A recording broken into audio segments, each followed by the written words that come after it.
அப்ப என்னன்னா, நீதியின் வாழ்க்கைக்குள்ள இன்னைக்கு வரும்போது ஒரு மனுஷன் அவன் வாழ்க்கையில பிரச்சனை அவனை பார்த்து விலகி ஓடுது. நான் மறுபடியும் சொல்றேன், இன்னைக்கு உலகத்துல மதவாதிகள் எதை பேசிட்டு இருக்காங்கன்னா, ஆண்டவர் தண்டிப்பாரு, ஆண்டவர் அடிப்பாரு, ஆண்டவர் கோபப்படுவாரு, ஆண்டவர் சோதிப்பாரு, கொஞ்சம் சோதிப்பாரு, கொஞ்சம் நன்மை கொடுப்பாரு. இதெல்லாம் எதை காண்பிக்குதுன்னா, உள்ளவரை உள்ளபடியே அறியாத ஒரு மனநிலையை காண்பிக்கிறது. நிச்சயமா இது எல்லாமே தப்பு. இதெல்லாம் எப்படிப்பட்டதுன்னா, கடவுளை ஒருபோதும் அவருடைய மகிமையை முற்றிலுமை காணாத பழைய ஏற்பாட்டு கால சத்தியத்தினுடைய கட்டமைப்பு, அல்லது ஒரு தேவனே ஒரு புறஜாதியின் மனநிலை கூட சொல்லலாம். அதை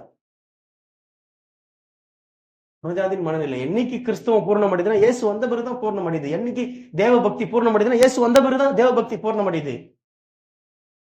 கடவுளை தேடக்கூடிய அந்த தொழுகை என்னைக்கு பூர்ணம் அடையுதுன்னா இயேசு வந்த பிறகுதான் பூர்ணம் அடையுது. என்னைக்கு நீதியின் வாழ்க்கை பூர்ணம் அடையுதுன்னா இயேசு வந்த பிறகுதான் பூர்ணம் அடையுது.